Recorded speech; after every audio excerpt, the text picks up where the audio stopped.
Lucky tie. John has been catastrophically unlucky in life. All his endeavors failed. And now the man once again realized that his business had gone down the drain. A business in which he invested his last money and for which he received loans for a tidy sum. John was walking home doomed, with his head bowed and feeling like a complete failure. John never stood out among classmates, then classmates. No special achievements in sports, studies, on the love front. None. From these thoughts, John became even more painful. And then, unexpectedly, on the way the man had a shop called Miracle Shop. Without knowing why, John went into the store. "What do you want?" asked the smart man behind the counter. "Wow." John chuckled bitterly. "I think you're missing a bit of luck, right?" The man squinted. "Then I have a unique offer for you. Happy tie. Let's go." "I don't care anymore," John replied, imagining how he would hang himself on the same tie on the nearest bridge. "From you 1,300 rubles. But there is one condition. If you really decide to hang a tie around your neck, it will not be possible to remove it, otherwise there will be unpleasant consequences." "Yeah." John scooped up his tie in an armful, threw the last money on the counter. Strange, but the man just had the necessary amount with him and not a penny more. On his way out of the store, John found a crumpled 5,000th bill on the road. Years have passed. John became a big businessman and already had everything that he could only dream of in his wildest fantasies before. He didn't take off his tie even in the shower. Once on the street, a foul-smelling bum approached a man and hissed, "You have the devil on your shoulders." In response, John just shrugged it off. "Look." The bum poked him an old dirty mirror.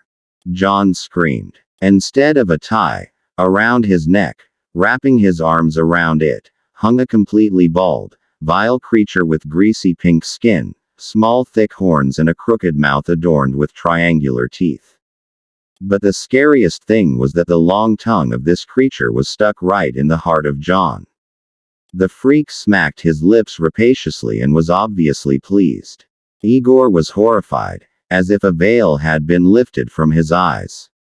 He tried to tear this creature from the neck, but it dug its tail too tightly into his heart. Another jerk. Stronger, the creature squealed. In the morning, a passerby in the park stumbled upon the corpse of a well-dressed man with an expensive watch on his arm and a heart torn from his chest. Horror froze on the dead man's face. "I think you're missing a bit of luck, right?" The man behind the counter squinted, meeting a new visitor behind the counter. "We just got a lucky tie."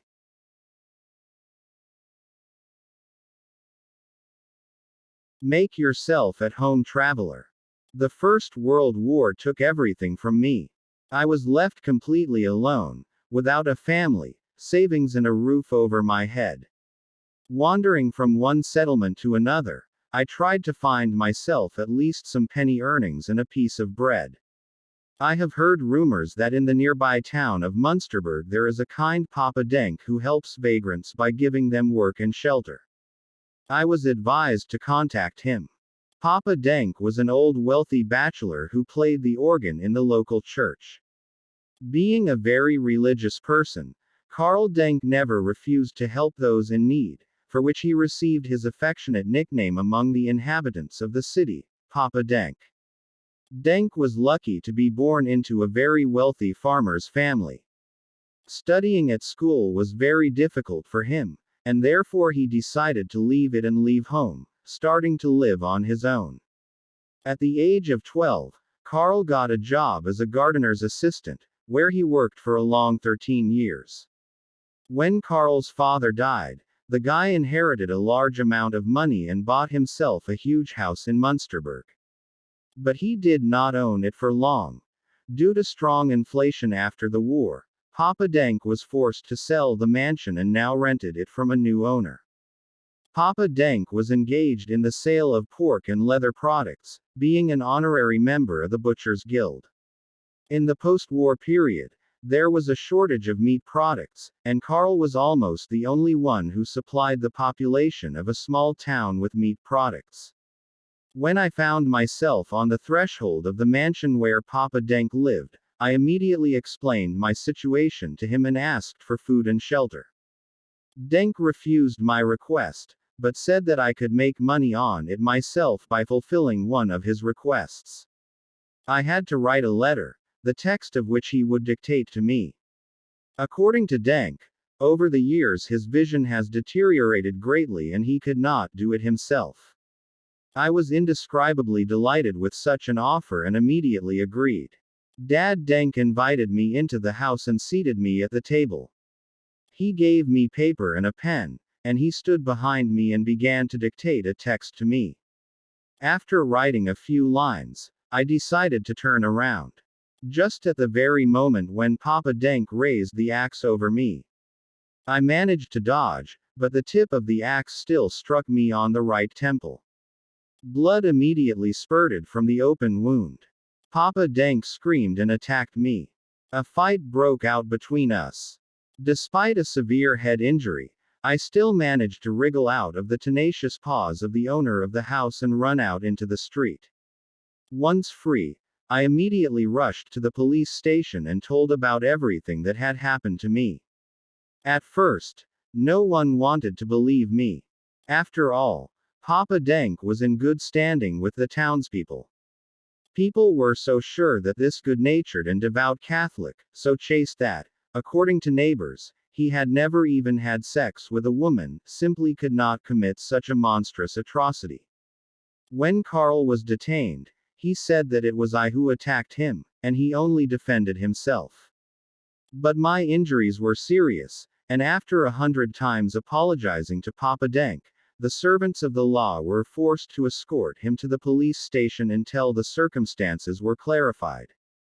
Being a model citizen, Carl was sympathetic to the request of the police to spend several days in the cell until the truth was established.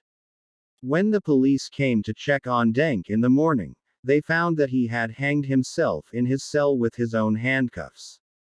This event stirred up the public, and it was decided to search the house of Carl Denk. Findings in the house of Pope Denk horrified all the townspeople, making them accomplices in his terrible crimes. Charles turned out to be a sinister murderer and cannibal. During a search of Denk's home, human bones and pieces of meat soaked in barrels of saline were found. On the table were jars of marinade ready to be sold at the municipal market. Examination showed that the meat in them belonged to a person. In a barn located on the territory adjacent to the house, processed pieces of meat without muscles and tendons, barrels with bones, as well as still uncut parts of human bodies were found. A leg was found in a small pond behind the barn, and several skeletal remains of people were found in the forest nearby. In addition, a total of 351 teeth were found. The leather goods that Papa Denk traded at the market every weekend, belts, shoelaces and other accessories, were also made from human skin. Also in Denk's house, the police found identity documents of more than 30 people. All these finds plunged the inhabitants of Munsterberg and the surrounding cities into real horror, because most of them bought pork meat from Papa Denk. As soon as my head wound healed, I left Munsterberg and never returned there. The inhabitants of the city themselves tried to erase this story from all archives, and to this day, conversations on this topic in Munsterberg are banned.